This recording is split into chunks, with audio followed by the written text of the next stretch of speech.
Yes, people, hope you are all doing well and hope you're all doing well and a fantastic start to your Tuesday morning, well, afternoon now. And yeah, we've got a special guest coming on the show today. He's just been live. He's one of the, in my opinion, the goats of YouTubers right now, the up and coming star, Endsman TV, mates. How are you, sir? I'm good, man. Appreciate the invite, bro, man. I appreciate the kind words. I still think I'm a rookie at this, to be fair. There's some crazy good people out there. But for some reason they like me. I don't know why, but maybe my opinions mean something, I guess. But Yeah. listen, appreciate you, bro, as always. And I can't wait, man. I love being on a panel sometimes instead of hosting Yeah. it. Because sometimes when you're hosting it, I should get more of my opinions across, but I don't because Yeah, I'd 100, rather man. give the guys the platform to say what they want to say. Yeah. Today's more about your opinions. I think what's good with a panel show, I Beautiful. like to hear more of what other people say if they're new to the channel, because everyone in the chat will know my opinions by now. So Cool. they want to hear your opinion. And a lot of them have been asking for you to get on the channel. So listen to what the community wants, man. They wanted you on the channel, and guys, I delivered. But yeah, bro. First question to you though. Mhm. Thoughts on the transfers so far this season, man? Um, to kick it Uh, off with. Thoughts on the transfers? So we've signed Florian Wirtz, we've signed Frimpong, we have signed Kirkes, and we've now signed Hugo Ekitike. Obviously, he's doing his medical today. Look, we've been in a situation where we've won titles and then decided we wanted to take the day off, the year off, by not really making the squad any better. I look at it now and go, I think this team is now in a position where they're like, we want to dominate.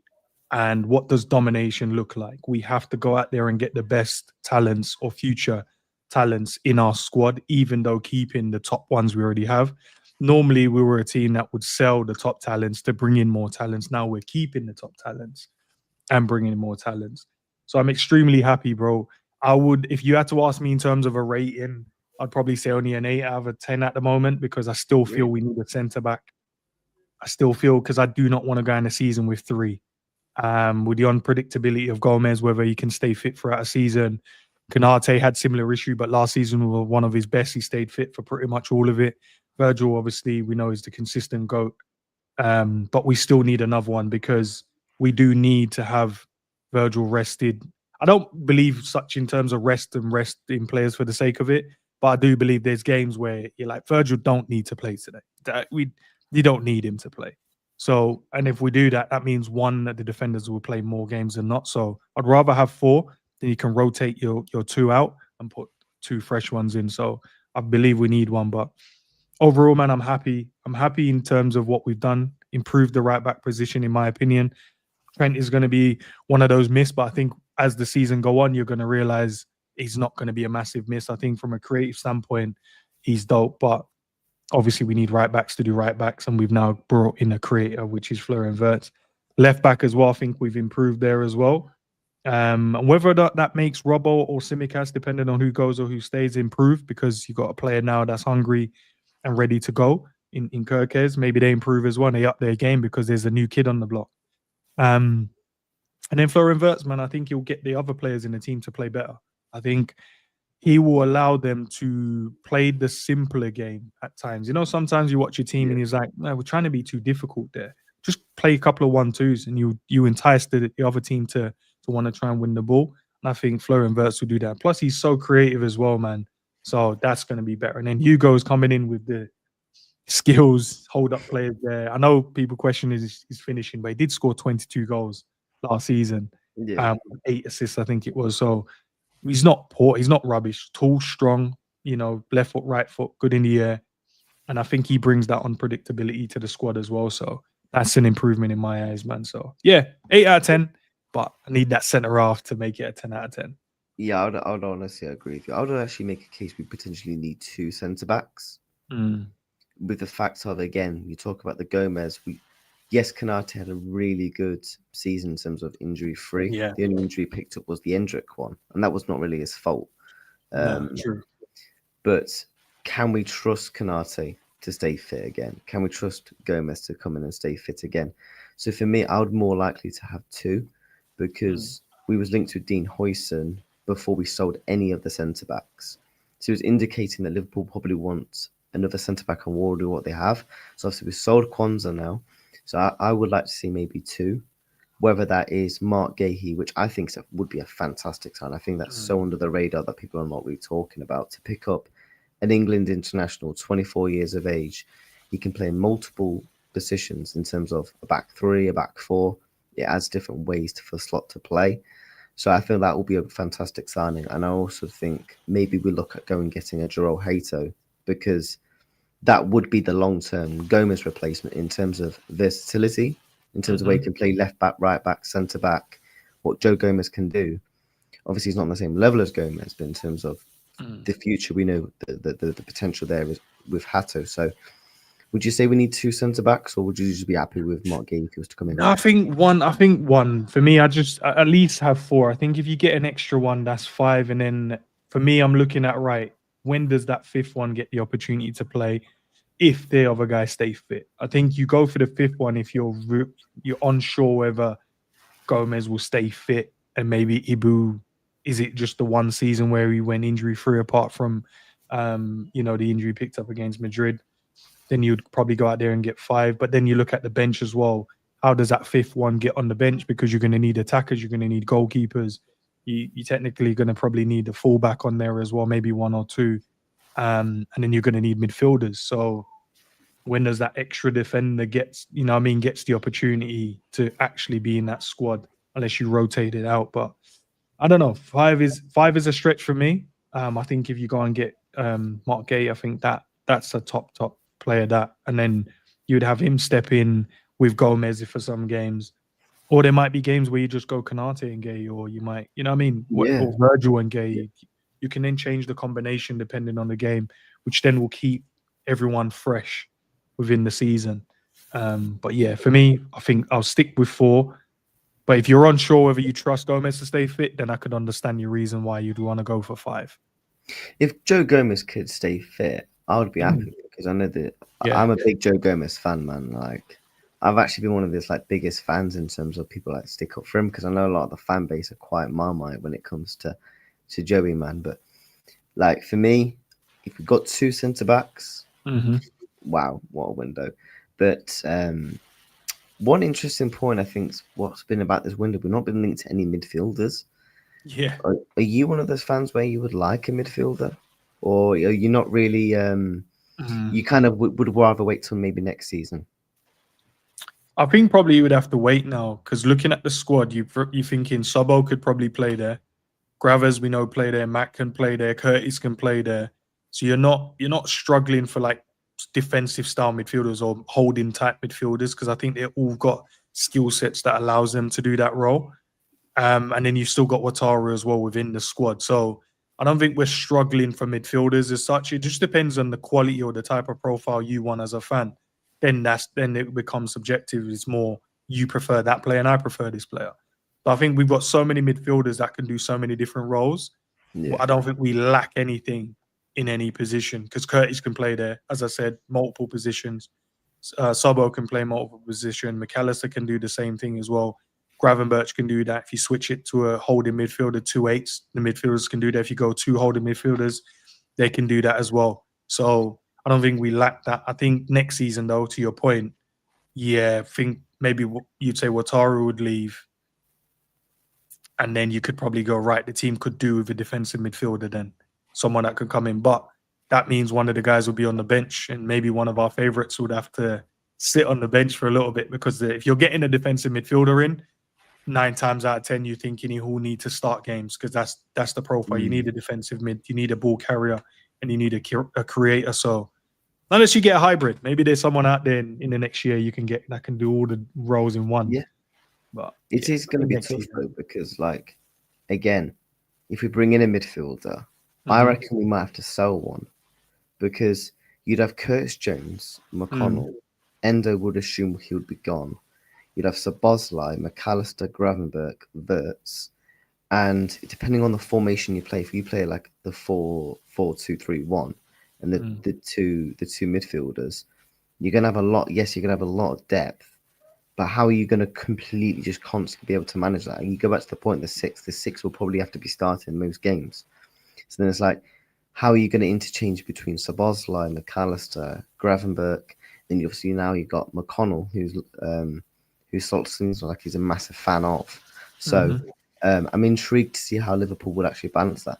For me, if this was Jurgen Klopp, I would want a midfielder. But the way we play under Slot, and I feel like over the course of the season, I feel like now where Szoboszlai is going to be rested a lot more, he's not going to be playing that 10 role. He'd be able to come in and do a job in that double pivot as we've seen in pre-season. Last pre-season, we saw a bit of this current pre-season and at the back end of last season. So I feel like for me, I'm really happy with the midfielders as of right now. Yeah, I think as well, we knew that, when Arne Slot, big up, by the way, we knew when Arne Slot came in, he wanted a midfielder. Zubimendi was the guy. But then he found a solution in Gravenberch. So that could have been the issue there. Maybe he was like, actually, no, Gravenberch can do exactly what I wanted Zubimendi to come in and do. Stylistically, they're not same or similar in styles, but he's just offering the job role he wanted him to do. So maybe that's what pushed it back, because if that was still the case from his first season in terms of who he wanted, he would have went back in the market. Because you can see this season, we're not scared to go and get players, right? So if that was still a problem or an area of issue where he thought, I still need someone there, I'm pretty sure we would have gone out there and got someone. But it looks like we found a solution there, which is Gravenberch. Maybe the manager has seen something in Curtis as well that he goes, this could work if he just plays in this way. And then maybe he's thinking as well around Sobo with getting, Florian Wirtz in. Maybe he's looking at Sobo as deep. If I play him a slightly deeper, I think he can offer the team even more to what he was offering maybe in the 10. And that's not a knock to the player. It's not about just shifting him back because of his quality, but maybe the qualities that he showed, those are the qualities we're going to need going forward. And that's probably one of his thinking as well. Going to need a player back there with his work rate, energy, and stuff like that. So maybe the thinking is that's not a priority right now. And because I'm pretty sure we would have gone out there and got, because you can see by the way the manager is getting his players in, if that was still an issue, he would have definitely got in a midfielder, a deeper. Especially with the money that we're spending, we're not shy to spend this summer. So I feel like, we would have definitely had got a midfielder. But one thing, I was looking back on Slot's comments from last season, the way he promised everyone about it's going to be a busy summer, man. For me, it's an 8 out of 10, like you said. If we bring in a winger and a centre back, I would have been happy genuinely with 2 fullbacks and maybe a strike and a wing if DIAZ leaves. The fact that we brought in extra players, the Wirtz is just the cherry on top. I don't think anyone would have thought we would have brought in someone on the caliber of Florian Wirtz. Maybe a Cherky, maybe just due to down to the price, but no one would have thought we would have brought in my opinion, one of the best 10s in world football. Yes, and then potentially now the players that we've been linked with, you got Fofana potentially coming in as a Chiesa replacement. Like what's going on here, man? That's crazy, isn't it? That's crazy. I mean, that's just not long come out, but on the forwards, man. Like, how do you feel about the forwards in terms of? I know you're a big Darwin fan. Is it one last dance, or is it just like? I'll tell you where it stems from. Right, I am more of a fan of. I don't like the bullying stuff. I'll take it back to when you mentioned about Joey. That's where it started for me. Everyone's like, nah, I love Joey. Need to get him out the team. So when you mention like, yeah, no, you're a fan of him, I'm like, yeah, that's where it stemmed from. I just like defending the players. I feel like sometimes I get it, man. Criticisms are deserved. I've never defended him missing chances, by the way. I've only tried to give reasons and logic to certain things within the game.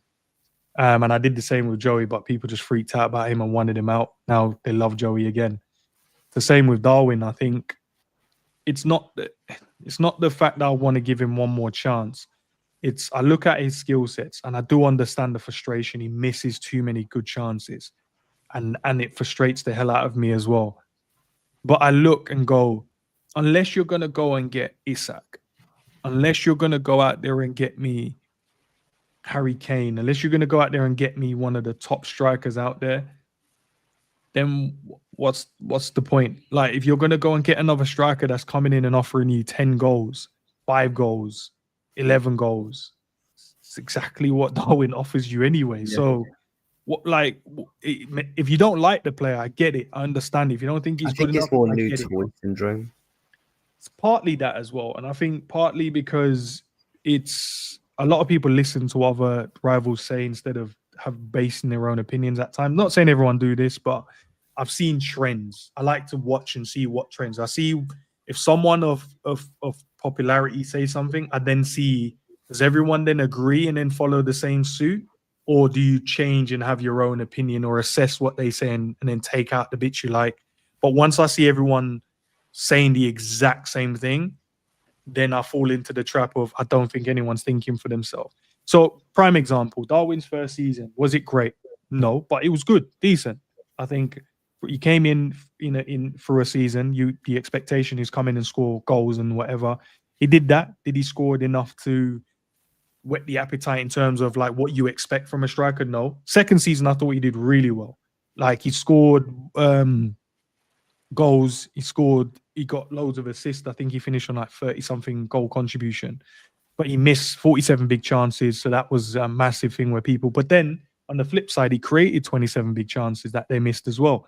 So on the flip side, you go, well, we could have given a lot more people more assists and he could have scored himself more goals. But on the other side is he could have also got way more assists if people put away their chances. So I always try to have a balanced argument. But some of those missed chances was outrageous. Like, bro, come on, man. You got to fix up with that. But then his third season, which is that we just come off of, he didn't even play. So if he didn't even play, you can't, like, I know we don't like him anyway, but if you didn't like him after his second season, which is where he was our second top goal scorer, second most assists as well within the team, I'm like, clearly you don't like him because you just don't like the way he plays and you don't like him because of the chances, which is not a problem. No, I'm not going to argue with that. But then his third season, he didn't even give him a real opportunity to really flop, actually go, yeah, you're not good enough. He got games, but they were like bit part minutes, and you come in and then you got put into teams who will just mix and match. And then you're just like, and then after games where you thought, oh, he dug us out here, start next game, it's like, nah, back on the bench. Like, okay, fair enough. Yeah. Like, he did score some big moments, obviously, Brentford away. For me, the thing is with Darwin Nunez last season, it wasn't even about the big chances. It was more when he was missing big chances. I go back to the Aston Villa away. Chance put on the plate, he missed. But what wounded me up that game was where he didn't go over to the away fans and clap. Yeah. I'm like, you've just missed a big chance. That's the one thing, right? With the away fans, they have supported Darwin Nunez through thick and thin. 100%. And not slated him. They have not slated him. Like, a lot of people online have slated him and abused him. But the away fans have stuck by him through thick and thin. And the least you could do is go over and like a clap. And then the whole Instagram thing. And I'm like, that's where I'm like, he's just mentally checked out. The thing is, I do feel sorry for him though, because like I feel like he's just so done.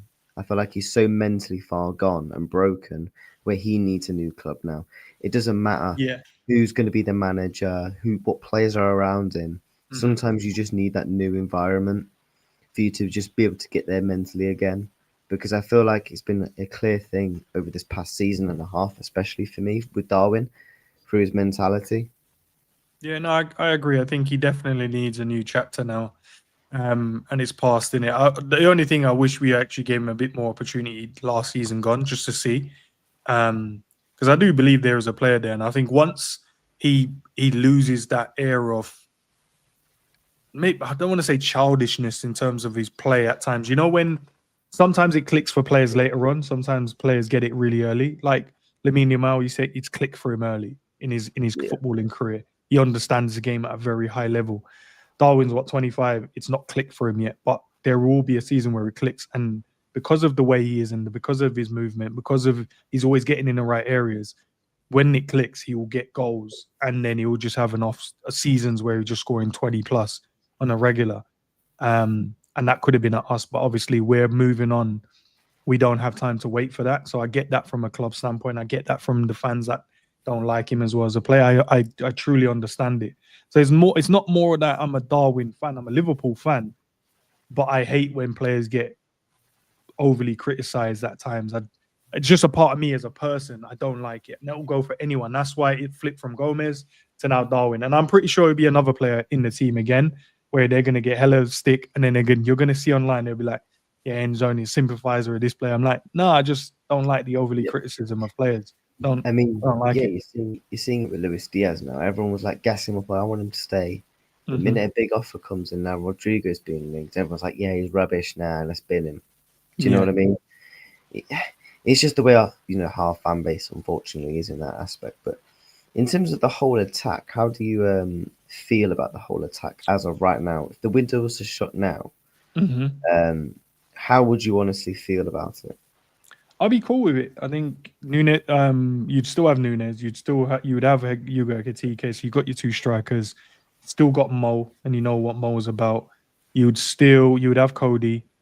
You'd still keep obviously Diaz, and those obviously two got double figures in goals last season. I think Rio is a young talent, and I think he's going to have something to show as well. So I look at the attack, and I'm like, I'm kind of cool with it, man. I'm happy with it. Would I want the extra? Because obviously Isak is my guy. Do I want Isak in there? Of course I do. Would I love a Rodrygo in there? 100%. But listen, that's the same team that got the Premier League last season. Same attack, and we've improved it by getting a young prospect. Well, I say prospect, but young talent, future superstar, in my opinion, in Hugo Ekitike. So we've improved that. So I'm cool. Would you class Florian Wirtz as a part of the attack as well, or no? It depends though, really, because do you play him off the left? I've seen a lot of people say we can play him off the left, we can play him as a false nine. When it comes into these, for me, essentially in the 10, and that's where I've watched him when I've watched Leverkusen games. I want to see him in the 10. I want an out-and-out left winger. So then there's no excuses. Then the fan base can't say, oh, but we haven't got a proper out-and-out left winger or a proper out-and-out striker. I want out-and-out players in each of the 11 positions. So for me, I'm not really counting Wirtz too much, but I do think he's going to provide a lot of goal and assists. So that's why I put a lot of people. I think he's definitely going to provide assists. And you make a great point about, people saying about the left. I think what happens in the footballing space, people, they look at graphs and they look at charts and they go, well, his heat map says he's more on the left. I said, he might say that, but it doesn't mean that's where he can play. It just means that he likes to drift into those spaces. And maybe there's, in the team he was currently at, that was the combination that he liked. He liked Granit Xhaka because he was that left-sided 8 within their shape. And maybe liked to go and do the combination on that side, and then it allowed space. He moved out into spaces on the left to create the space in the central areas where he likes to operate most. But for me, I would never have started him. And I think that's what we have a lot of problems with in the footballing space. They go, right, heat map says he's on the left. That means we can play him on the left. I was like, he doesn't play on the left. He just likes to drift there because different combinations, different ways of how he wants to play and create space within the team. And that's what he likes. But his heat map, you can see he's even equally on the right-hand side as well. So does he mean that he can play right wing? No. He's a 10 and an out-and-out creative 10. So play him there and then allow him to have the freedom to drift left, drift right. And the players just have to be intelligent enough to move into the spaces he creates. That's all it is. Exactly. In terms of on the left sort of things, big report coming out this morning with Luis Diaz. What's your thoughts and feelings, man? Because it's a very mixed one, in my opinion. I've always stood on the standby of I'll be happy to keep him, but if an offer comes in where it's like, 2 years left on his contract, now you're seeing he wants to kind of go. For me, I can't lie, I'm probably accepting the money. Yeah, I think, look, if you believe in the reports, which, I've got some news around it as well myself, man. As they always tell you, the Colombian, especially in the UK, the Colombian community is very small, and they pretty much, most of them know each other. And I'm privy to people that's within that community as well, that has been around him and know him as well. So if he's unhappy, then I can't. If the player wants to go, I don't want anyone at the club that doesn't want to be here. Do I want to keep him? 110. Do I think he's a top player? Yeah, but if your mind's made up and you want to leave, then yeah, we'll just take the money and move on, man. I think that's the plan. Take the money and then go and get Rodrygo. That's what I want to go and do. Rodrygo, you know. Yeah, that's what I want to go and get. I'm a big fan of Rodrygo, but I can't lie. I like the guy from Newcastle, Anthony Gordon, you know. I'm not a fan of him at all, bro. And it's not that I don't rate him as a foot, because I think any player that plays in the Premier League is top players anyway. You have to be a good level to really get into the professional game now. It's just I look at the way we play, and I can't. Maybe just for me, and obviously could prove me wrong. Come here and rip it apart and stuff like that. Just for me, I just look at his player profile, what he's been used to, spacing behind, utilizing that speed.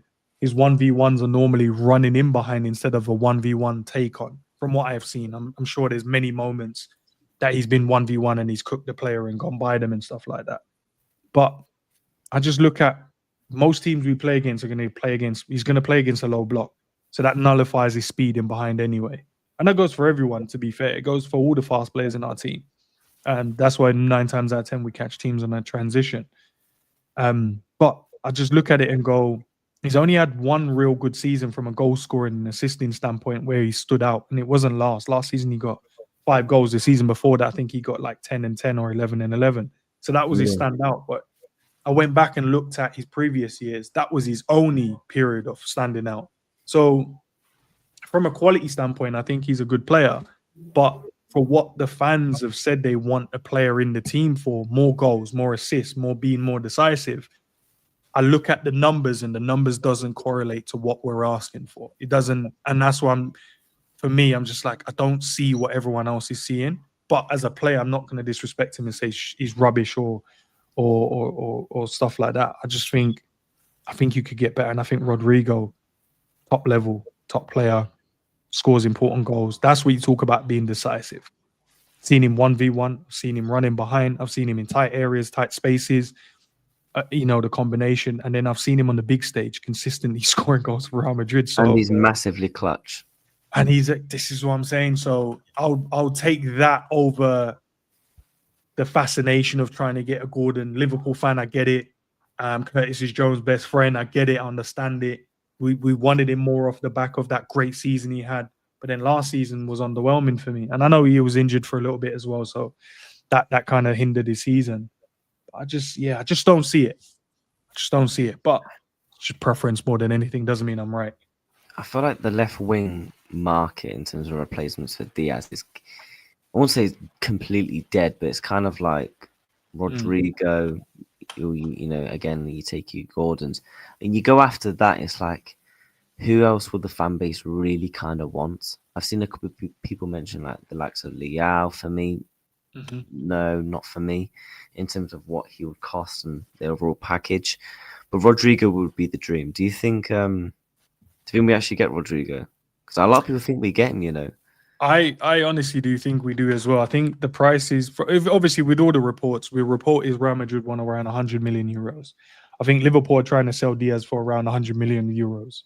So that means the money's there. We assigned, from the reports, we've definitely assigned. I was listening to Ben Jacobs yesterday. He was on Born and Red. Yeah, they were talking about it and he was speaking, but I've seen it before anyway. But he was talking about that we've hired that super agent. So, once he's back from his holiday and once he's had the conversation with Real Madrid, and if they can't outline a direct path, or do they see him in the plans, or is he a bit part player to them, that super agent is ready to start negotiations to get into Liverpool. So we put that into play. So that means we're definitely serious, because we wouldn't have done that if we weren't serious about the player. Yeah.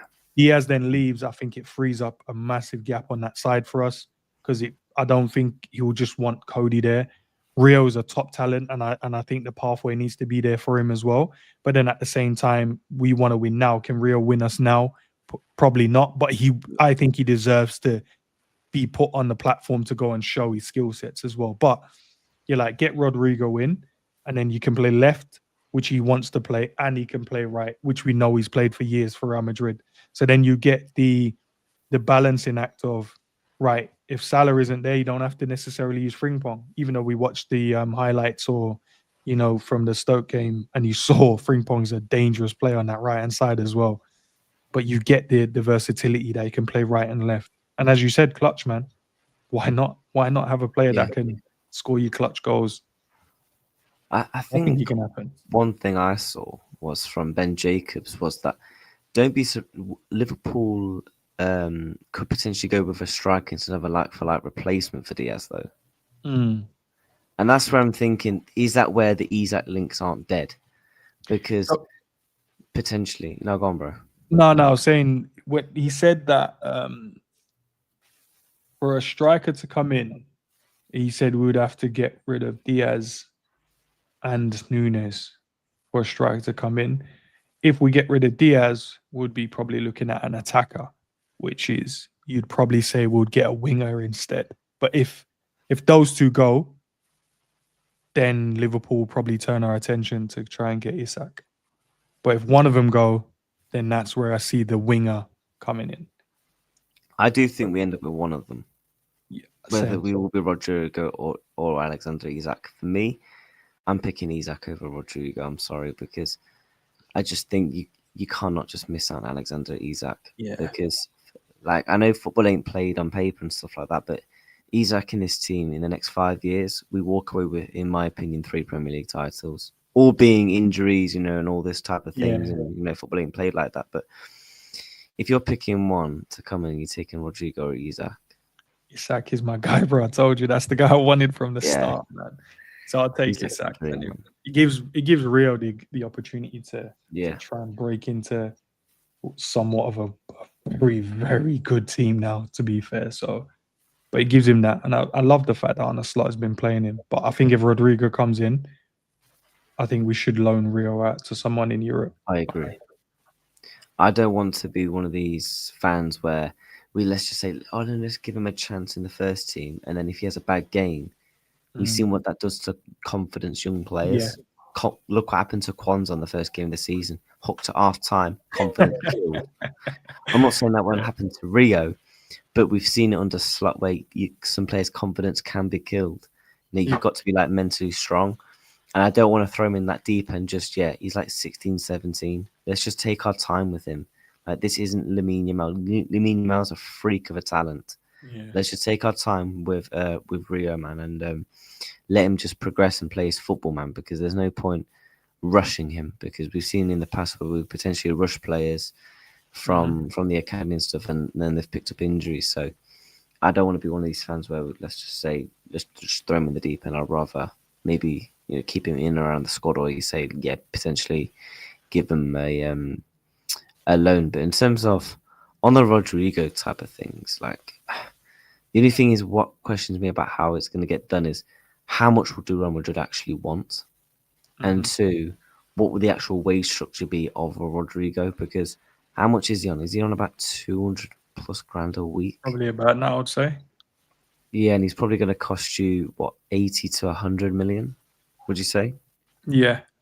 Yeah.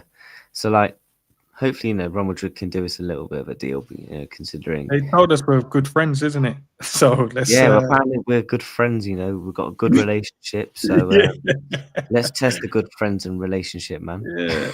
About time you give us a play instead of stealing ours. Yeah, man. We need to get one back. But then, I don't know if Rodrygo actually wants to go, because we keep hearing talks about, he's going to have a chat with Alonso. It's more like it's coming from the south. From what I'm seeing and reading, is that Real Madrid kind of want to send. He doesn't kind of want to go. Yeah, no, I don't think he wants to leave. It's just, if you're not playing, then, like, it's all well and good being at Real Madrid, but if you're just sitting on the bench week in, week out, then what is the point? You might as well find somewhere that you can keep at that same level, but you're playing week in, week out as well. And sometimes change is good, man. Like, come to the Premier League and test yourself here. We've seen some very, very talented Brazilians play in this league. Still have a few of them here. So come in and see what you can do in it. But I think if the conversation with Alonso would be, I want to keep you, but I'm going to be playing so him, and him, and then you're more gonna play this role, and it's whether or not Rodrygo go, "Oh, okay, I can see myself, or actually I'll just stay and fight for my space within the team. If he sees that, then I don't think you can get him. But if after that conversation and he goes, yeah, I don't see how I'm going to get in, or if you still see me playing in this position, but I'm not going to be ahead of him, then what's the point? Then I think that's when Liverpool will go full guns blazing and try and get him. Yeah, I agree, and I think we do end up with one of them. And a lot of people in the chat, man, they're not really seem to be a fan of Rodrygo. I don't know about your community, but a lot of people in my community are like, oh no, I don't know about Rodrygo. Like some people are saying 75 max, no way over that. No to Rodrygo, and it's like, for me, I would take him, but again, I go back to the point. I'll be happy to keep Luis Diaz, but again, he's looking like he's going to be on there out on the door. So yeah, man, go and get us Rodrygo, and potentially Malik Fofana as well. I mean, that I literally saw that source just come out like about half an hour ago or so. That's Fofana. I mean, I will be honest. I've not seen too much. I'm not going to say I've like watched him, week in, week out. I've seen him a bits and bobs in the Europa League and stuff, but certainly does look eye-catching from the moments I've watched him. From someone who's probably maybe watched him more, what's your thoughts potentially on Malik Fofana? I'll say he's definitely talented, skillful, rapid as anything. I think he's got irredecisiveness about him as well. I think once he chooses what he's going to do, he's going to do it. Am I a massive fan of, like, in terms of watch loads of games? No. More G. So big up to G. He's watched him a lot. And he's saying to me that he's him. He's the guy that we should potentially try and get as well. So it's there in it. I think we're in a moment now where the team is actually going out there and getting the top talents and the ones that's just about to make the jump. Similar to what we did with like Salah and Mane and Virgil and these players when we signed them. They were just about to make the jump, Genie as well. And we were just like, yeah, get them in our team because Fab, when we signed them as well, just about when they were about to turn into those superstars, we got them in our team. So I think that's what we're doing now. Hugo, I know Florian Wirtz has been a superstar, but I think now you're gonna, because now he's at the Premier League. Now all eyes is on him to really, the world is gonna be on him to see what he's about. Kirkes, think he was about to do the same. Frimpong for me, he's a top player. That's changed as well, which was jokes because at the start when I was bigging him up and I think we should sign him, most people was like, he can't defend, and if you thought Trent couldn't defend, he can't. Then now I'm seeing everyone showing love to him, and I'm like, right, you guys change your opinion so quick. Yeah, exactly, man. Like in terms of like Kirkes is my favorite signing so far. I know a lot of people say like, why is it not Wirtz or Ekitike? In terms of Kirkes, he improves us the most in terms of what we needed an upgrade on from last season. We needed an upgrade on Robertson. We saw how his legs were gone. And I feel like a lot of people were saying the same about Kirkes defensively. I feel like he's good when it comes on the inside or on the outside when it comes to the defensive standpoint. He's energetic going forward. And he's only, 21 years of age. He is literally 18, 19, prime Robertson, but 21 years old. And I actually feel like he's got a bit more to his game as well because he can go even further up and actually score a couple of goals, which he did for Bournemouth. Which he did for Bournemouth last season. So I'm intrigued to see what about on Kirkes. But in terms of on the Malik Fofana stuff, as a Chiesa replacement, I don't think you can really complain. But I'm intrigued to see how much he's going to cost though, because I believe, am I right, Lyon, they're not relegated now. Yeah, they're not now. So is what's his price tag going to be? Because if he was relegated, you're probably thinking 2025. I've seen a couple of people talking maybe like 40, 45 for a Chiesa replacement. Are we maybe doing too much here because we saw how much Chiesa didn't play? I know they're two different players, but 45 mil on a player that's not even going to be in the top 4, top 5 first team attackers potentially. The good thing is versatility again. Then you've got another player that can play right side. Because let's be honest, we don't have anyone. When Mo was off, we're only trying to shoehorn other people into that position. So I think that signing is. I think this signing would potentially be the right side as well. So the idea of he can go right and he can play left. So I think we definitely should. You talk about the price. Before they were quote unquote relegated, they still had a price on him. I think it was around 40 to 50 million euros. So Okay. probably around the 45 mark that most people were probably speaking about. I think you would have to buy him for that because it's not he's one of those players as well that you're gonna have to probably pay more than that if you wait. I don't see him as the talent he is. He's gonna be there for much longer. And Yeah. what you don't want him to do is go to rivals within the Premier League I because think he will Nottingham make Forest difference. had an agreement, I Mm, believe, but they couldn't reach it on the player standpoint of it. I think yeah, Fabrizio came out and said Forest reached an agreement with Leon, but they couldn't reach it with Malik the Fofana player. because he's probably thinking, if you know, maybe if I He, wait a bit, he Liverpool wanted might to be wait. interested. So Yeah. exactly, he's doing the right thing. So I think we probably end up getting him, to be honest. And with our attack potentially being Ekatike, which I'm excited for, Malik Fofana, Salah, Diaz will probably go. So if you again maybe Rodrygo and Gakpo, I'm happy. I'm super happy with that, man. And then Fast players, adding boy. and then adding into the factor of, I think that's one thing I've noticed. Slot looks like he wants fast, energetic players on both sides, with the Hmm. fullbacks and the wingers. Hence why with the wingers we've been linked with, i.e. your Rodrigos, your Fofanas, they're going to be correlating to the fullbacks as well. I think we're going to take massive inspiration of PSG Yeah, in but terms of also the way they use their he fullbacks. did mention something. When was it? It was not early in the season, maybe halfway through. There was an interview, and he spoke about the type of players, and he was just talking about he needs players that can change direction really quickly. They have to be fit, energetic players as well, and hungry players. And then now you fast forward it, and you're like, yeah, all the signings he's made are all fast, energetic, can change direction really quickly as well. Hungry players. They're all Kirkes is that, Frimpong is that, Fleur Verts is that, Katike is that, Fafana would be that as well. So they're all aligned with what his mold of a player he was looking for. So yeah, hats off to him, man. He's definitely getting those players in. So it should be Yeah, intriguing. I'm really intrigued to see how though we are going to line up in terms of, if you was to give me your like Mm. starting 11 slash like formation, what would it be? Because I did it with Uncle and N90 the other day. I think Okay. Uncle was thinking maybe a back three. I think N90 was thinking 4-3-3. I said 4-2-3-1. But then I think we are also going to change into other formations. Like Slot said, I think that's one thing. Liverpool's evolving and Slot's Mhm. evolving. He's only been a manager, I believe, for only 7 years. Yeah, it's not been too long. So people do the whole gimmick thing with Mikel Arteta. He's still improving. He's been a manager for what, 5-6 years.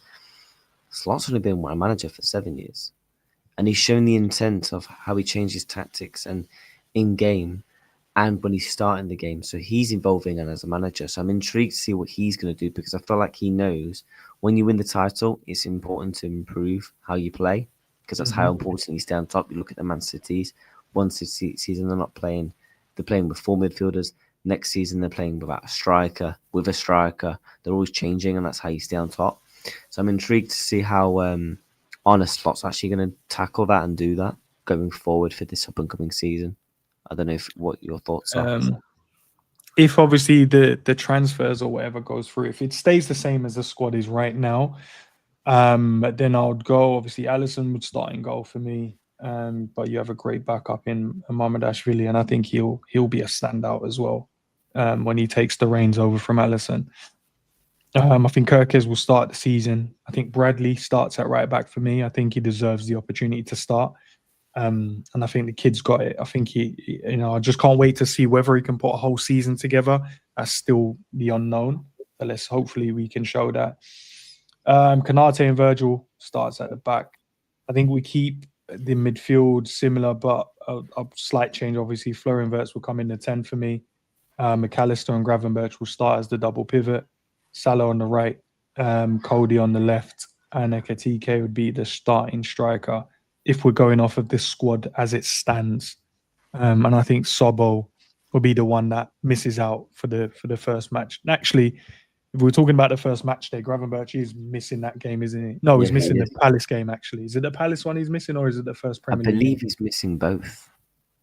Because he's meant to serve one suspension. So whatever one it falls into, that's the one he's going to get.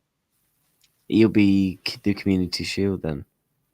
Yeah, so either way, if it's a Community Yeah. Shield he plays in, or if it's a Premier League game he plays in, then obviously Sobbo will be the one that starts within that. But other than that, yeah, that's my lineup as it stands, as the players that we know is definitely within our team. But that could change depending on if we sign an Isak or a Rodrygo or a Fofana. That may change. Yeah, I'm really intrigued. But in terms of like we were saying about the attack, Isak's your boy, man. Yeah. Interesting quotes from Eddie Howe this morning. I Oh, saw. this morning. Okay. Yeah, something about we would love him as a player and we love him as a person and we want him to stay. And the desire from everyone is to keep him as strong as it could be. Fingers crossed that will happen for us. I don't know, man. I think he's sweating a bit. Wait, so if he says fingers crossed, then he might be gone. Because there's also a report that he wants 300 grand a week. Yeah. Unless he's doing the thing where, all right, pay me this and then give me a sellout and, like, a buyout clause, then I'll stay. Maybe that's what he's thinking. And then he goes, right, Liverpool, come and get me next season. Maybe that's kind of where we're at with that. But as I said, I know this, not know it to be a fact, but logically speaking, the player's 25, 26. Liverpool need a number 9. Liverpool are primed to go and win trophies right now. You'd be crazy enough to go. I believe Newcastle is in a better position to win now. Facts. Especially when you've got Arsenal building a squad, Man City rebuilding their squad. United, they're not great, but I thought Cunha and Mbeumo will help their team, and they're still looking to go and add to that. Plus, they have the benefit of not playing European football, so they can go on a week-by-week basis of trying to win. That normally helps team climb the table. Who else is there? I mean, Chelsea, strong team. Like you got Arsenal, Chelsea, Man City, potential United, not to win anything, but to cause a problem to try and get in the top 4 because they only have the Premier League to worry about. And you've got us.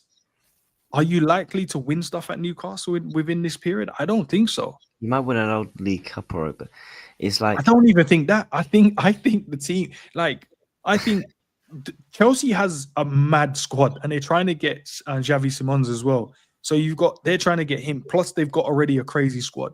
We've got a team where you can take people off and you still keep a strong squad. City has the same thing. Arsenal will have the same thing. So a lot of teams like us, we didn't really push for the league. But I say we didn't. We just put our team and we did our business, right? We didn't really was scared much. Arsenal didn't take it seriously. City really didn't take it seriously. Chelsea was like, no one really took it so seriously. But I think next season, everyone's going to take every trophy seriously. So in his mind, he has to think, right, as Newcastle in the best position right now to offer me everything I want for the next 3 years, because that's how long he has left. I don't think so. I don't see in the next 3 years how you can improve, because that means you're expecting the other teams not to try and improve as well.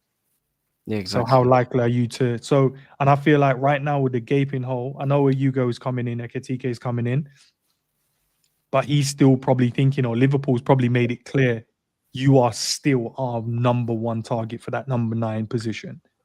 You have to make a decision. And for me, it's clear as day, man. He wants to come to us. It just depends on the right time, the right moment, the right amount of money. Yeah. Everything has to be right. And I think Liverpool are playing that, not waiting game, but we're waiting for the right, precise moment. And I said this numerous times, bro.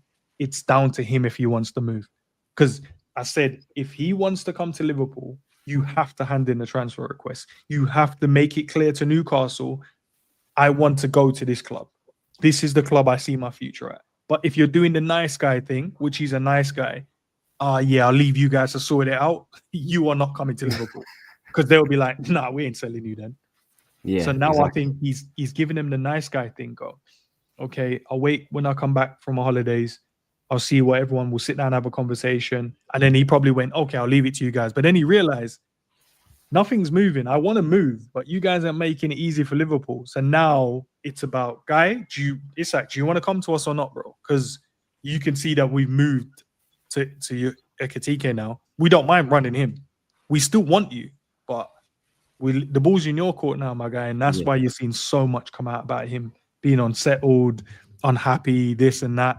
Because the guy now all we need now for you to do is hand in a transfer request, and then Liverpool sign you 100%. Normally, I won't buy into that, but looking back at the unsettled factor, players are linked with moves all the time. You don't get sent home for something like this unless there's something really damaging in the year. The fact that Ben Jacobs put out a tweet, if it's January next summer, Liverpool want Alexander Isak, and that's very telling. It's just about Newcastle for me. Isak has to 100% play his part, because the fact that Newcastle fans and all their journalists and correspondents are doing everything to try and keep him, the whole gimmick of 4-4-2 with Ekitike and this and that, that's like rubbish. And now they're linking him to potential Saudi because that diverts, and they don't want to sell him to Liverpool. 100%, I get that. But I actually think he ends up. I do think eventually he will end up at us. But I do think he needs to be more likely this summer, because I feel like with Barcelona, man, I've got a weird feeling about Barcelona a year or two, because Lewandowski's 37, 38. You know, he's the prime replacement for him. It's just the money, though, for me, bro. I think the money. Barca don't really have money to spend like that. But if it's a free, then maybe he'll probably run his contract down, and Newcastle don't want to be in that position. For me, the problem Isak has is, yes, he can wait the year. Liverpool can say, oh, no, we'll still be after you in a year's time. The problem you have with that is that's on the basis of Ekitike don't hit the ground running. Because if he hits the ground running and he shows up and he's spagging goals, and there will be no need for an Isak. Yeah, I agree. There will be no, and I'm not talking about where he's just probably like getting like 6 goals and stuff. I'm talking about he hits the ground running and he's scoring goals. He looks exciting. He's scoring against the top teams. He's just doing his part, but he's doing it at a very top level. Liverpool might tell you now that, we'll come back in for you. But if that happens, they'll be like, why spend the money? We've already got our Isak here. We've already got our top boy here now and the younger version. So why would we go and waste money there? That's when you see them look elsewhere in terms of where else in the squad can we go and sort? Because now he's done it. He's hit the ground running for us. So he's settled now. He's doing his thing. This is going to be a continuation. So I think Isak knows that in his head as well. Because in his head, if Liverpool didn't sign anyone, for an example, we're not signing Hugo Ekitike, I think he could then go, right, if they don't sell me now, Liverpool said they'll come back in. There's a possibility. Liverpool could still come back in for him, because there's a gap there. We need him. But in his head now, he's like, oh, they've signed a striker. He's not me, though. Yeah. They're saying they could come back for me, but that's on the basis of this guy not hitting the ground running. I need to move now. He has to be thinking, I need to go there so I can show that I am the guy that should be playing in the number 9, and then Ekitike could be the backup. I think that's what he has to, and if he has to make that decision, because you can't play that gambling game and expect the player not to do well, because if he does well, you don't make it, bro. We're not coming back in for you. I feel like, yes, with the reports are still saying that we are. Do you think that the story's dead for the summer, or do you still have hope and belief? Because I was thinking when we signed Ekitike, I thought that's it. I think it's done. But now reading into the reports how Slot wants to use him, potentially he can go deep as well. Ekitike, and I think that's very interesting to see how we would line up with Ekitike as well, because spending nearly upwards of 70 million, 80 million quid on a striker that's not going to start week in, week out. But then people are saying he can play off the left. I've not watched enough Ekitike to make a full judgment as to where he can play and what's his best attributes. But from what I'm seeing, there is attributes and traits I like. He's a striker. For me, yeah. I just don't see a world where we go and splash 150 on Isak. But I might be proven wrong. And we're in uncharted waters at the moment, bro. So we don't know what this Liverpool club is capable of doing at the moment. Don't know. Yeah, They're just true. signing everyone at any point. And the report earlier as well, I don't know if you saw it, but Fabrizio was saying Liverpool are not finished even after Ekitike. So I don't know what that means, mate. That I think I saw that. Was it on his actual page or? Yeah, he normally does like his YouTube stuff, and then he'll do some for TikTok. Then he'll do it for like, because he'll drop some news for Facebook, then he'll drop some news for TikTok. He'll drop. So there's always different stuff. So when you see him report, sometimes like I've not seen that, but it's on his different socials. Yeah, I mean, I'm not gonna complain, but in terms of like the more signings, are you not? Is this? I think is this what you was on about? Yeah. Yeah, I think. Are you concerned about? Because I've had a lot of people ask me, the more signings we make, are you worried about how the team's actually going to gel and connect together? Not really. I think in some instances, because you're going to play against teams that's already settled and they understand. So I think there's going to be areas where there might be moments within games. But I think the type of players you're playing, you're signing ballers. They're not like average footballers where you're like, okay, this might take a bit of time. They might have to get used to each other and understanding. Ball is ball, man. When you step on the pitch with someone that just plays football at such a top level and you play football at such a top level, the connection is just there. You automatically go, oh, okay, he wants the 1-2 here. He wants me to hold on to the ball here, or he's just ball in it. And it's not like we're massively changing the core. There's still Alisson here, still Virgil here, still Robbo here, still Kanate here, still McAllister, still Gravenberch, still Sobbo, still Salah, still Cody. So even with all these signings, it's still the core group of the players that won the league. The only difference is we've got rid of just players that wasn't in the core group like that. Trent obviously was in the core group, but he wanted to go, so we have to get a replacement there. That's fine. We needed to upgrade the left back anyway. Fine, no problem there. We didn't change our midfield. Our midfield is still the same. Yeah. Now we've just added a top level creator in there. So that's an improvement there. And then your front line, you still got Cody. DIAZ is still here at the moment until he decides to leave. So you still got that core of the players that scored. You still got Mo that scored bags. And then through the middle, the guys didn't do their jobs in that position. Nunez didn't score enough goals. RIP to our boy Jota, forever our number 20. Yeah. He only scored a certain amount of goals as well, 5, I think it was. So the players that we're signing are improving the squad, not going to be a hindrance to the squad. Yeah. I mean, also adding to the fact of, I think when people think about players, loads of players gelling, people think automatically of Chelsea when they've brought loads of players in one window. I think you also have to take into consideration not only just the core, but the foundations around the club. The club is very settled right now. You know, we've got a winning manager and we've got good training facilities. Anfield's amazing. Yeah. You know, the whole atmosphere around the club is great. It's not toxic like Manchester United or, you know, sometimes how Chelsea can be. You know, our squad is quite small when you actually really do think about it. So that's why I'm not really too worried about if we was to keep on making a couple of more signings, because I have full trust in Michael Edwards and Richard Hughes. There's no reason why I shouldn't have trust in them. And there's no reason why I shouldn't have trust in my manager, considering he's just won me a Premier League in his first season. And everything he has said has come to fruition to become true.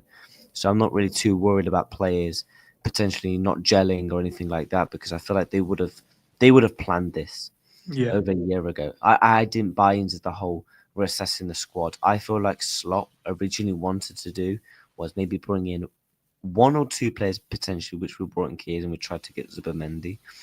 But I feel like they were originally wanted to wait a year, because who knows, in a year's time, we might want to completely change things. Do you know what I mean? There's no point splashing hundreds of millions of quid in Slot's first season. Wait a year, see how he does, and then go from there and evolve the squad from there. That's what. That's why I have full trust in them, because that's what they've done, and there's no reason why, as fans, we shouldn't doubt them. Nah, 100%. I agree. In terms of the assessing part, I partly believe that from my standpoint. I'll tell you the reason. I feel like when he came in, he didn't want to adjust or change too much because it was a winning team. And he obviously came in, and the team he had, no disrespect to Feyenoord, is obviously a better squad than what he had at Feyenoord. So he's probably coming in going, let me just see what these boys are about.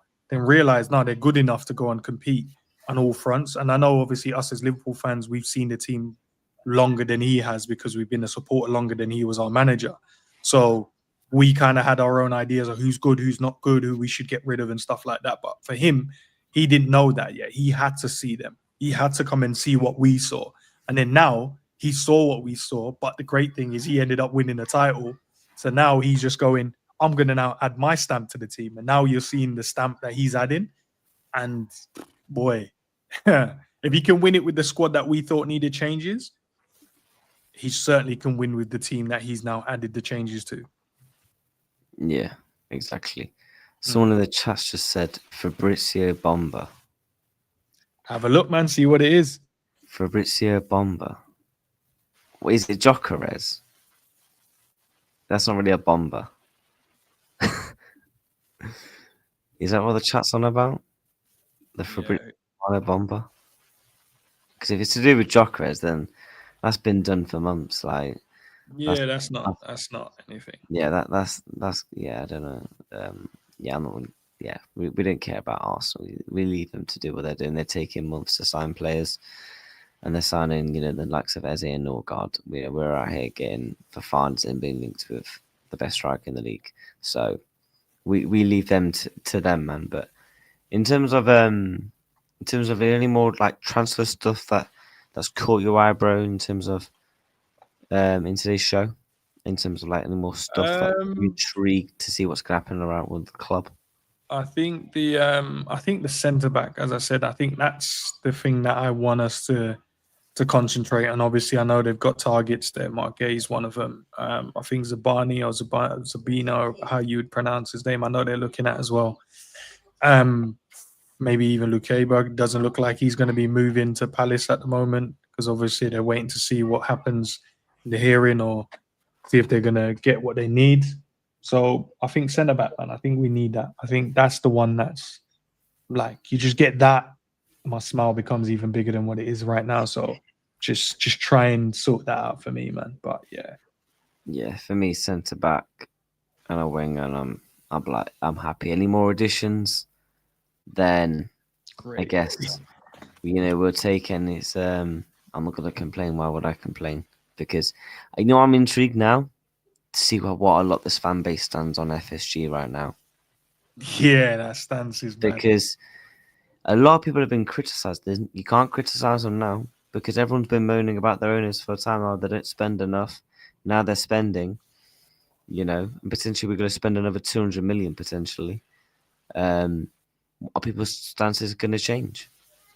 Because let me know something that they're doing wrong other than potentially not spending. In terms of off the books, we're brilliant. In terms of FFP, in terms of PSR, anything like that, we're doing brilliantly. So in terms of Liverpool being in debt, there's no reason to be concerned. Anfield's looking amazing. New training facilities. Now we're doing the money side of things. I'm intrigued to see what the FSG outers will be saying, but then they'll come back with the consistency of we need more consistency of it. But I've never really been thingy with our model. I've always been like, as long as Liverpool are fine on the books and stuff, and we actually are still making advocate signings. I'm not one of these fans where I want us to go and spend 200 to 300 million a summer, because sometimes we don't even need to do that. People just want the flashy names, the flashy players because he's sick on FIFA. Do you know what I mean? So, and they see what teams like Chelsea and United do, but we aren't Chelsea and United. There's a reason why in the past decades we've been successful and they haven't. And that's been coming to fruition. But yeah, man. Have you got, before we wrap up, is there anything more you want to come up? But although people in the chat, I've got an exciting video coming with En soon. So we'll make sure to keep an eye on that. It's a new series coming on the channel. So I'm intrigued for that, man. But I thank you so much for coming on, though, bro. I know you did like a nearly 2-hour show before. Yeah. An hour on here. I appreciate you coming on, man. Minor, man. Minor. I appreciate the invite, man. I don't get many opportunities. Partly my fault as well. I don't get many opportunities to be a part of panels instead of me hosting. I do love hosting as well, but sometimes I do love just being able to just speak and I don't have to worry about anything else in the background. And because you're the host today, so the stuff that you have to do, make sure you're checking in with the chat and stuff like that, and things to bring up and stuff. So it's good to kind of do this as well. Partly my fault because I don't really venture to many channels. Partly because I don't know, some people can't hold a decent football conversation, so I'd rather just stay where I'm more comfortable. So I don't get triggered. Yeah, I can name you a few that are exactly like that, but we won't go into the. It just looks like you're building a great community as well, because the guys in the chat, and obviously if you've got ladies as well, they've all been having great conversations and keeping it respectful as well, which is always a plus sign, man. So hats off to you as well, man. Keep building what you're building, man. Yeah, like the channel's gone wilder than I thought. I always said my dream when YouTube was to get 1K subs. I would have been happy with that, And that was like 3 months ago. I was on 500 subscribers and now nearly on 2K. So there you go. I've gained over 1.3, 1.5K subs in the past 3 months. Madness. And that's why I always big up to my community every live stream. Like, thank you if you just liked it. If you're not even even if you just watched, not commenting in the chat, and you're just watching, big up to you, man. Like super chats, memberships, all those things. I don't care about that. All I care about is having a good community and the people that actually come in. I'd rather have 50 to 100 people watching, where I know the chat's going to be civil, rather than 1,000 people watching and it's just toxic. You know what I mean? Crazy. Because I know at some point, if I keep building, I can eventually get to that. So that's the whole 100%. Point. That's the whole point of it, man. And if you're not subscribed to Ends, man, people, I don't know what you're doing.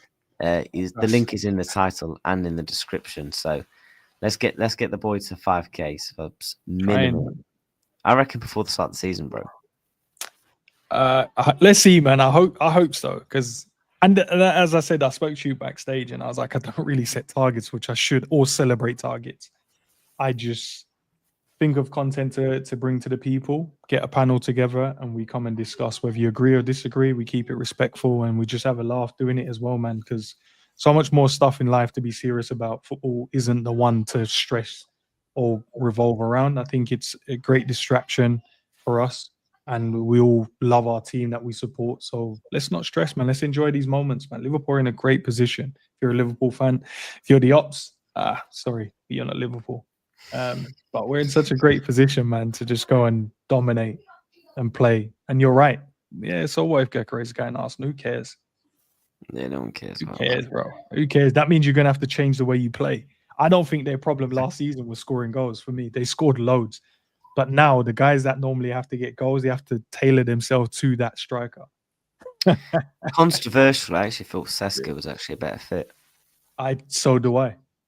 I thought Sesko was a better fit in terms of the way they actually played the ball into the box. I feel like it would have suited Sesko more. He would have killed it. And Gyökeres is more about pace and power on the counter-attack. Arsenal don't do that. They do the polar opposite. So I'm intrigued to see how that's. I think he will still bag goals because he's a good finisher from when I've watched Gyökeres. But I feel like a lot of the Arsenal fans are really overhyping Gyökeres because they've not watched Sporting Lisbon week in, week out. Man.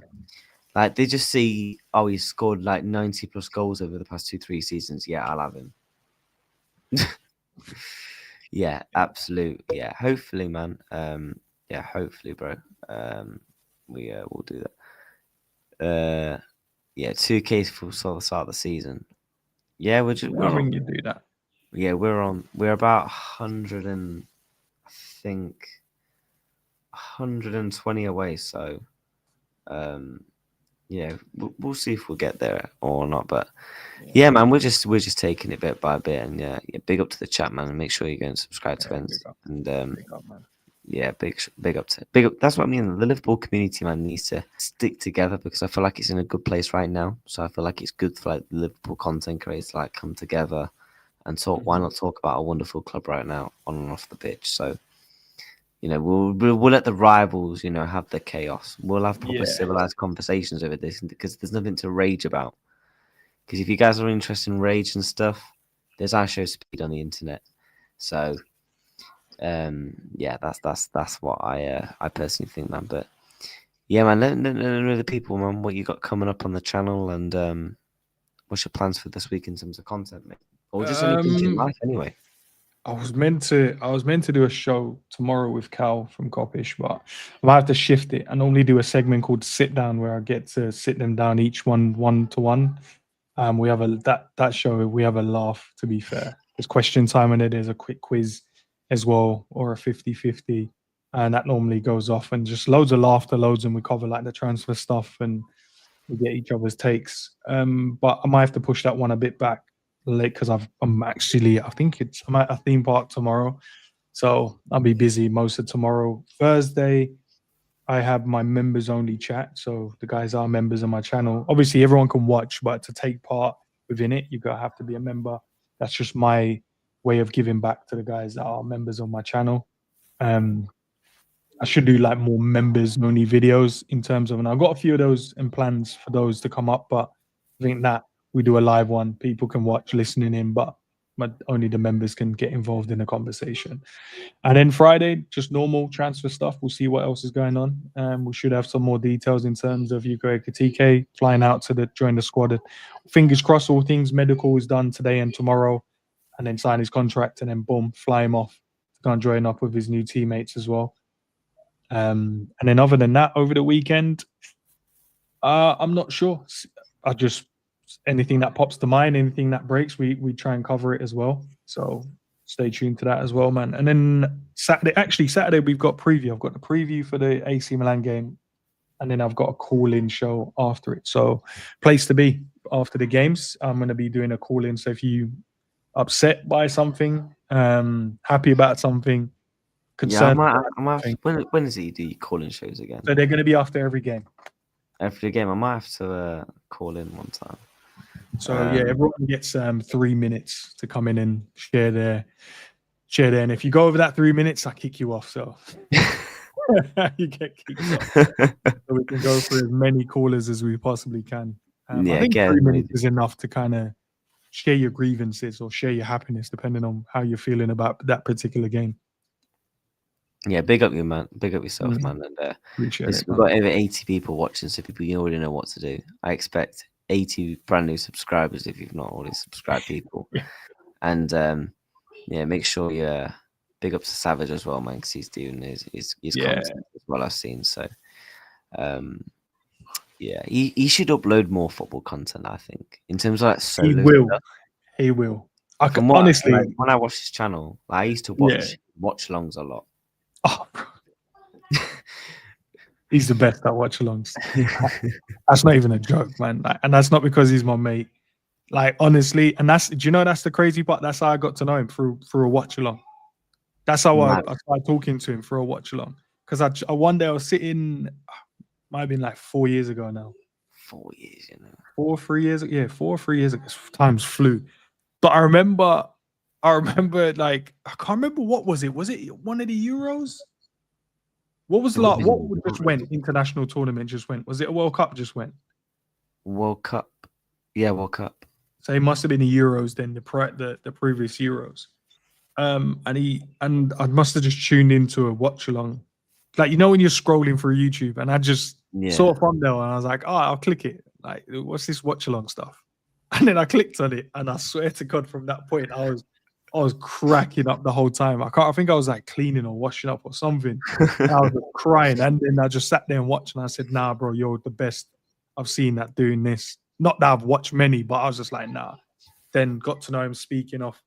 I don't even know how we even spoke offline. Like, crazy. Might have to do a sit down with him and see if he remembers. Yeah, you should do an actual like one-to-one like chat in terms of. There is one already on there. I did one like a year ago with him. Yeah, because you are like the Batman and Robin of like YouTube. Yeah. In terms of on your channel, when I think of like your channel, I always think of like you and Savage. Do you know what I mean? Of like the partnership that you have, and that just comes from like the foundation throughout the channel as well, man. So yeah, with the shades on as well, and the backdrop.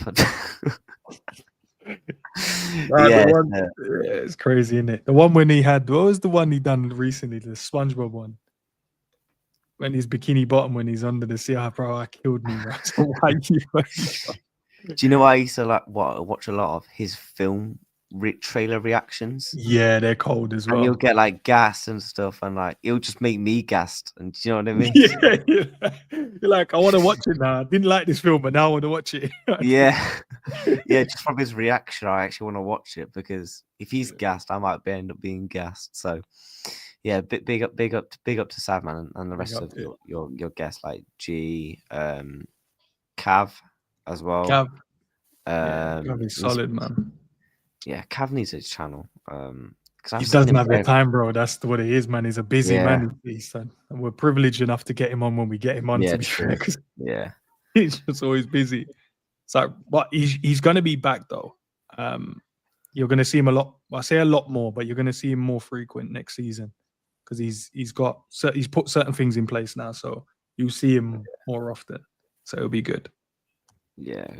That will be good, bro. But yeah, thank you for coming on, man, and coming on the channel and stuff. Appreciate it, man, because sometimes it can be hard to get new guests and new faces in the community. Yeah. I know we did a show last week, which was good, and yeah, I didn't end up going to bed till I think it was like 4 a.m. that day. Oh, All I saw was your picture in the WhatsApp. Was it you just didn't even take a picture of himself? He just took out his cup. It's like your cup. yeah. No, because I was hanging, I was hanging from the night before. I thought no one could see my face. It'll come out in the vlog because I've recorded a vlog. Oh, sick. So you will see throughout the end of the night, like my face just completely changed. Like from like the start of the vlog, I'm looking fresh. By the end of the night, I'm like, yeah, I'm ready. Glazed eyes, glazed over eyes, and just chilling. Yeah, I'm ready for bed, man. But that weekend, I can't lie, man. It's hard. I've been privileged enough to go to a few boxing events and like big Liverpool games, but that was certainly up there, man. Like that was unbelievable. Like unbelievable feeling. And big up to the Ukrainians, man, because they were thousands in Wembley. Thousands. Yeah, but what they're going, man. Yeah, if you're gonna go to boxing, people, make sure you save up because I'll tell you that Wembley ain't cheap. You're paying 30 quid for 4 pints. So yeah, make sure you come prepared. Because if not, yeah, it's an expensive event. But I tend to like try and do it. I try and save up for like the ones I want to go to because I know it will be special and that. So, but I want to do like more stuff like that. Go to like different sports. I eventually want to go to like, and I would love to go to go and watch the F1. But I know I'll have to, as a uni student, not right now. That will be especially Monaco, right? Yeah, Monaco ridiculous. Grand Prix and go and chill. Yeah, that'll be Silverstone. I've been to Silverstone. Oh, have you? Yeah, I've been to Silverstone. Yeah, I'd love to do. To be fair, I've been privileged to go to a lot of these events as well, man. Been to that one. I've gone to the horses. I've done that loads. To be fair, Well, Grand National. Yeah, Ascot. Like it's vibe. Odyssey's a vibe. I can't lie. Yeah, when you go to those, you think it's all like it is like all like everyone's dressed up all really nice and stuff like that on the day. But after a few drinks, bro, it gets kind of wild there. I'm not gonna lie, it gets crazy. That's like the boxing as well. So people, I always try and dress up a little bit when it comes to the boxing because everyone's rocking up in suits and like smart wear. Like, do you know what I mean? So Grand National. I like to do the Grand National as well. Just for like an experience, do you know what I mean? To be fair, like the tickets for the horse racing is not expensive. I think it's just to get to them. Depending if you live closer to where the grounds are and stuff, then it's easier. But for where I live, I'm in a good location. It doesn't take long to get to any of them, to be fair. So and also you got to add in the full factor if you want to drink, bet. Yeah. Me personally, I don't bet anyway. I'd rather just. I'm not like into betting or anything, so I'd probably just rather go for like the full, just like the vibes and the atmosphere and the experience, rather than going there and trying to win a few quid. So some people go there, but sometimes, so for instance, when I've gone or when we go, we go there for the day. It's an event for us. So we go out, we enjoy it, we place a few bets. Not to say we want to go and win, but if we win, great. Because obviously you got different betting. You can bet from inside, you can bet from upstairs, or you can bet on the ground. So, and it's all different, like odds in it depending. But when you're on the grounds, bro, it's a different feeling. It's such a vibe because you're so close. You realize how massive these horses are, by the way. Like they're not no joke, yeah, bro. Yeah. And then when they're like coming down the last furlong, you can hear like the ground is vital. It's a different feeling, man. It's if no one's done it, you guys need to do it, man. I mean, It's good, man. yes, but it's normally in April, isn't it? Yeah, Once in April. Yeah, I might have to look at it just for like a full day experience. just I would get a love group of you and go. Yeah. Group of you. Try and the get the dream ticket from early. to do American basketball, That's a good one to go to. like, but then I actually do like basketball, but Mhm. then I'd rather go there for an experience. Do you know what I mean? Like, I would Yeah. love to go to like Miami to go and watch basketball. Like, that would be sick. Yeah. Just like different sports. Do you know what I mean? So, but yeah, bro. Big content coming up for you then this week, then, mate. Big content. Loads. And Loads. I think this week for me, I'll do a couple of bits of news, but I want to pick up and start the boxing channel. So I'm going to focus on a bit of that this week to get that potentially up and running because I made that last night. So I want to get my first video. I'll probably out to maybe tomorrow. Cool. Which I'll probably like review the event and everything as a whole, and then maybe do like what's next type videos. So I met a couple of big like YouTubers that do boxing. Do you know Ade Oladipo? Yeah. Yeah, I spoke to him and he was giving me some advice. Do you know IFL TV? No, but I'm probably seeing some stuff they do. Yeah, they've got like 1 million subs on YouTube. I spoke to him, the guy that's like the host, and he was giving me like a good amount of like advice how to do like a proper boxing YouTube channel if you actually want to like probably like take it seriously. So yeah, it's just about new adventures and new directions, just new styles of content. So just obviously I love my club in it, but I have other passions other than Liverpool, and I want people to like get that across. So I feel like it's important to do so. So, 100%. but yeah, man, I appreciate you coming on. Big up the chat. Make sure everyone you go and subscribe into Ends, man. Let's get this guy to 5K minimum start of the season. Run up the likes. You already know what to do, and yeah, man, appreciate you coming on, bro, and have a good rest of your week, whatever you got planned, and the theme park tomorrow. Enjoy that as well. Maybe take some vids and whack on the YouTube. I know. Do you know what? I recorded the parade and I still haven't even put it. Like it was so much recording, and I said but I will do it for my members though. I've got so much videos from that day. Yeah, I've got same for me from the parade as well. So like the only thing is I was gonna do that, but then I kind of thought about it the week. I was like, shit, I didn't do the vlog. Whoops. So I actually want to do that somewhat going forward when I go to like these big events, vlog it and show off the experience, and then it was expensive, but it was worth it for what I saw, man. Like to see the GOAT, Isak for me is the GOAT. So I think someone, just to end off on one question, are you a big boxing fan? I'm not a massive boxing fan. Do I tune into it? Yes, but I wouldn't say I'm a massive. I'm more like Formula One and Formula One. I love tennis. What else? I would say sport-wise. Obviously, you guys know I love football. And just athletics, so sprinting, and I love those kind of things. But boxing, I love watching it. But I wouldn't say I'm a massive fan that I know everything about it and know what the guys, their last results were and stuff like that. But if a good fight is on, I'll tune it. Like for me, I feel like my boxing, it's football and boxing for me. Probably 60% football, 40% boxing. Like, I've been a boxing fan since I was like 7. And I've managed to do it a bit as well myself. So like my boxing's like, I love my boxing. You can't be a big nut at boxing with like if you're going out or going to it. So people asking me Muhammad Ali or Usyk. I mean, it'd be fair for me to not say Muhammad Ali, even I didn't get to, even if it was way before my time. I think my granddad would be kind of pissed if I didn't say Muhammad Ali. Yeah, considering that's his goat growing up. Yeah. Although my goat is Usyk in my era, so I know the chat will let the chat, argue amongst themselves, because I know that some of them don't rate Usyk, which is wild and mad. But I'll leave that to them. But yeah, big up to yourself, man, and I'll catch you very soon, bro. And you want me to come on and do a show anytime soon, mate? You've got my number anyway, so I definitely will get you and then 90. I need to, because he called me out earlier on his stream. I was watching.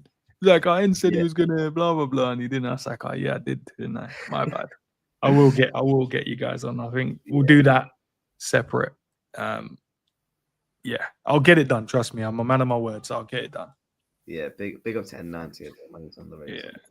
200 subs, so give him a shout out as well. So, and yeah, man, it'd be nice to chat to Savage as well, man. Get his opinions and speak to him in person. That'll be interesting, and I think we'll have some really good debates. So, but yeah, man, appreciate you coming on, bro, and take care of yourself, and hope all the family will be well this week for you as well. Appreciate it. Same to you, bro.